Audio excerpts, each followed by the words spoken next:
ከትላንቱ ግርግር በኋላ እንግዲህ አብርሽ እነ ቡዜን ያስደነገጠና ሄርሜላንም ጭምር ኩም ያደረገ ነገር እንዳደረገ ሰምተናል ማለት ነው። ይሄ ነገር እነ ቡዜን ቢያስደነግጥም እንደ ኦዲየንስ ብዙ ሰዎችን ያስደስታል ብዬ አስባለሁ፣ ሜቢ ማለት ነው። ምክንያቱም አሁን ላይ እነ ቡዜ እየሰሩ ያሉት አስቀያሚ የሆነን ስራ በጣም ብዙ ሰዎች እየተረዱ እንደሆነ ዛሬ የተወሰኑ ሶሻል ሚዲያዎች ላይ በተለቀቁ ቪዲዮዎችን ቼክ አድርጌ ነበር እና የነቡዜ ነገር ሰው እንዴት እጅ እንዳለው ማለት ነው። እኔ እግዚአብሔርን ሁሉ ጊዜ መጥቶ እህት መሆን እኮ ብርቅ አይደለም። እህት መሆን ለወንድም ከለላ መሆን ነው፣ ለወንድም ጠበቃ መሆን ነው እንጂ ወንድምን እኔ የፈለኩበት ቦታ ላይ ወስጄ ካልሰከው ብሎ ግብግብ የሚገጠምበት ነገር አይደለም።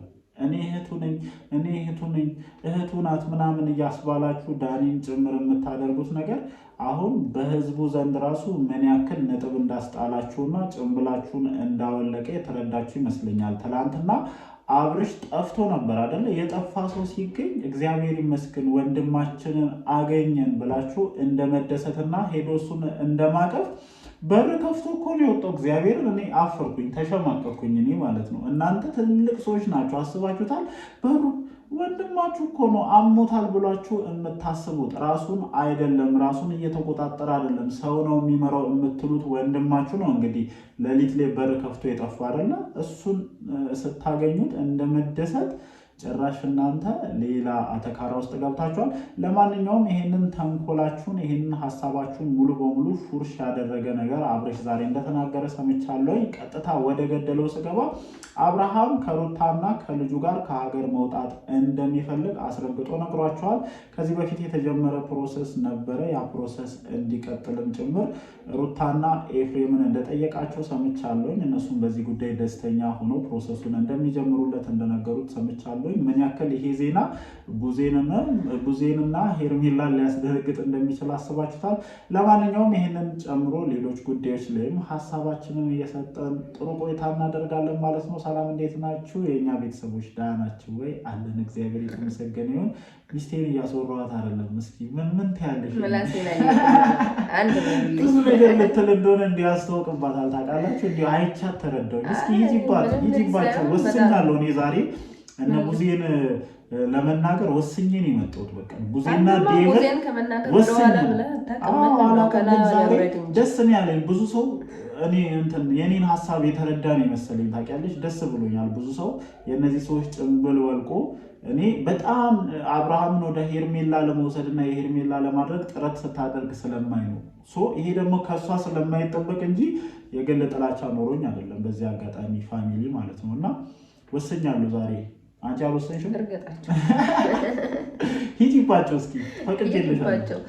ለማንኛውም ደህና ናችሁ? እኛ ደህና ነን እግዚአብሔር ይመስገን። እና ማታ እንግዲህ የተለቀቀ ቪዲዮ አይተን ነበረ። እንዲሁም ደግሞ ዛሬ ላይ አብርሃም እንግዲህ ከሀገር ለመውጣት ከነሩታ ጋር እንደተስማማና ፕሮሰሱን እንዲቀጥል እንዳስቀጠለ መረጃዎች ደርሶናል። ይበል የሚያሳይ ነገር ነው። ምክንያቱም አሁን ላይ ባለንበት ደረጃ ወይም ደግሞ ባለበት ደረጃ አብርሃም የእሱን ውሳኔ ነው መከበር ያለበት። ስለዚህ ይሄ ልጅ ምን ያክል እንዳፈኑትና ምን ያክል እንዳስጨነቁት የሚያስታውቀው እንግዲህ በተኙበት ጠብቆ ሌሊት ላይ በሌሊት ተነስቶ በመሄዱ ነው ማለት ነው። እና እኔ አሁን በነገራችን ላይ መታመሙን ሁላ እየተጠራጠርኩኝ ነው። ምክንያቱም የታመመ ሰው ሌሊት ጠብቆ እነሱ በተኙበት አድፍጦ ምናምን ተደብቆ ሚስቱና ልጁ ጋር ይሄዳል ወይ?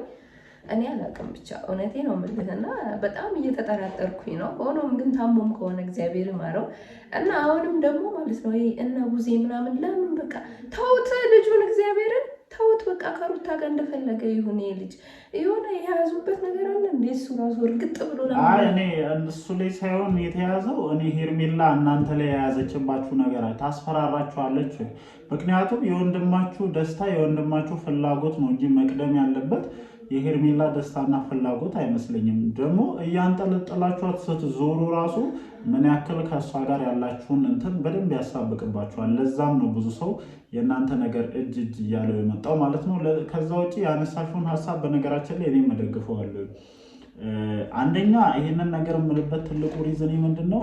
ኤፍሬም ለምን የዚህን ያክል ይሄ ሁሉ ነገር እየተፈጠረ እነ ቡዜ እነ ዴቭ በዛ ሳይድ ሆኖ ለምን ከሩታ ጎን ሆኖ አብርሃምና ሩታን አንድ ላይ ለማድረግ ጥረት እያደረገ ነው? ለምን የሚለውን ጥያቄ ሳነሳ ደግሞ ምናልባትም ሆን ብሎ ከአብርሃም ጋር ተነጋግረው፣ ምክንያቱም እቺ ሄርሜላ በቀላሉ እንደማትለቀው ያውቃል አብርሃም። መቼም አትለቀውም። ወደ ሩታ ቢመለስ ራሱ አብርሃም ጤነኛ እስከሆነ ድረስ ምትለቀው እንዳልሆነ ስለገባው ያለው ብቸኛ አማራጭ ከዚህ ልጅ የሚያመልጥበት ታመም ያለው መተት ተሰጥቶብኛል፣ መተቱ የሚፈልገው ሩታና ልጄ ነው ብሎ ልክ ዛሬ እንደተባለውም እንግዲህ አንደኛ ከሀገር እወጣለሁኝ ፕሮሰሴን አስተካክሉ ከእናንተ ጋር ማለቱ ራሱ ይሄ ልጅ በሙድ ማለት ነው፣ በሙድ በታመም ያለውኝ ሙድ ከሄርሜላ ለብ ሊል ምናምን እንደሆነ ነው እንደኔ የተሰማኛለሁ። የምሬን ነው የምላችሁ። የሆነ ብዙ ነገሮችን ቼክ አድርጉ እስኪ። የምሬን ነው፣ መጠርጠር አይከፋም ጋይስ።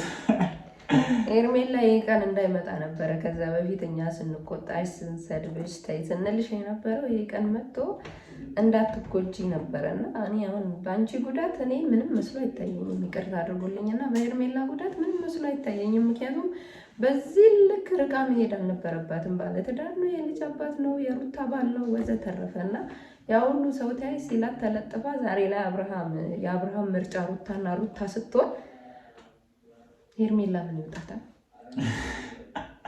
እኔ በእርግጥ ታሳዝነኛለች። የምሬን ነው። አይ ነው ሲሪየስ። ውሽማ እንኳን አይደለችም። ውሽማ አትበያት። እኔ ውሽማ እንድትያት አልፈልግም። ውሽማ አይደለችም። ግን የምሬን ነው። ሲሪየስ እናወራ ከተባለ ታሳዝናለች ልጅቷ ማለት ነው። ወጣት ናት፣ ቆንጆ ናት። የራሷን ጽድት ያለ ህይወት መኖር እያለባት አንዳንድ ጊዜ ሴጣን ይለክፋል። የወደፊት ፊውቸራችንን ያበላሽብናል። የማይሆን ቦታ ላይ አስገብቶ ዋጋ ያስከፍለናል። ከዚህ ነገር ብዙ ሴቶች ትማራላችሁ ብዬ አስባለሁ። የምሬን ነው። ሴትነት ቀላል ነገር አይደለም። የምሬን ነው የምላችሁ። ምክንያቱም ይሄ ትልቁ በቃ ህይወታችሁን የምትወስኑበት ትልቁ እንትን ነው። ስሜታችሁን ከተከተላችሁ ስሜት አንዳንድ ጊዜ ወስዶ ገደል ውስጥ ሊጨምረን ይችላል። እቺ ልጅ በጣም ስሜቷን ስለተከተለች ነው። በዚህን ያክል ቀላል አይደለም እኮ ይሄ ጉዳይ፣ ለቤተሰብ ቀላል አይደለም። እኔ ሄርሜላ እህቴ ብትሆን ምን አይነት ፊሊንግ ሊሰማኝ እንደሚችል መገመት አያቅትም። የእኛ ቤተሰብ ብትሆን ሄርሜላ አስባችሁታል? ቀላል አይደለም። ስለዚህ ስሜቷን መከተሏ ዋጋ እያስከፈለ ነው። ስለዚህ ብዙ ሰዎች በተለይ በዚህ በጣም መወሰን ባለባችሁ እድሜ እቺ የወሰናችኋት ውሳኔ ደግሞ ብዙ ነገሮቻችሁን የምታሳጣ ብዙ ነገር ደግሞ የተሻለ አድርጋ የምታገኝ ወሳኝ የሆነች እንትን ነች እና እዚህ ሰዓት ላይ የምትወስኑት ውሳኔ ቀላል አይደለም። ስለዚህ በስሜታችሁ ብቻ እከሌን አፍቅር ያለውኝ በቃ ይሆናል አይደል? አንዳንድ ጊዜ እኮ ፍቅር የሚመስሉ ፍቅር ያልሆኑ ነገሮች አሉ። የምሬን ነው።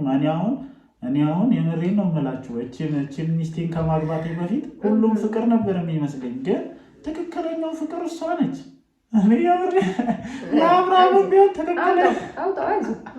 ለአብርሃምም ቢሆን ትክክለኛው ፍቅሩ ሩታ ነች። የአንቺ ስህተት ነው ያልሆነ መንገድ ነው የተራመድሽው። ለማንኛውም ቀልዱ ቀልድ ነው፣ ግን የሴት ልጅ እንባ ሴት ሆነች ደግሞ ያው የሴት ልጅ እንባ ሲኖርብሽ ቀላል ይሆናል ብዬ አላስብም። ዛሬ ላይ ምናልባት ነገሮች ተስተካክሎ ዳግም ከአብርሃም ጋር ልትሆኑ ትችላላችሁ፣ ግን ደግሞ ለእያንዳንዷ ላደረግሻት ነገር መልሰሽ ዋጋ ልትከፊ ትችላለሽ። አብርሃምም እኮ አይታወቅም፣ ላደረጋት ስህተት ዋጋ እየከፈለ ሊሆን ይችላል፣ እግዚአብሔር እየቀጣው ሊሆን ይችላል። ተው እረፍ ተብሏል። ከሚስት አትለይ፣ ከልጅ አትለይ፣ በቤተሰብ ተብሏል፣ በብዙ በጓደኞቹ ተብሏል። እና ያንን ነገር እንዲህ ብሎ የሚሄዱ ሊሆን ይችላል የዚህን ያክል ዋጋ እያስከፈለ ያለው። ለማንኛውም ግን አሁንም ቢሆን ከእናንተ የግል ፍላጎትና የግል ስሜት በላይ የአብርሃም ደስታ ይቀድማል። ፍላጎቱን አክብሩለት። እኔ ጋር መሆን አለበት ምናምን ብላችሁ ጉራ ከረዩ የምትሉ ሰዎች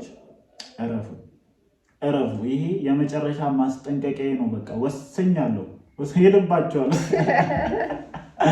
ለማንኛውም ጋይስ እንወዳችኋለን። እናንተም ያላችሁን ሀሳብ እንደተለመደው ኮመንት ሴክሽናችን ላይ ማስፈራችሁን አትርሱ። እንወዳችኋለን።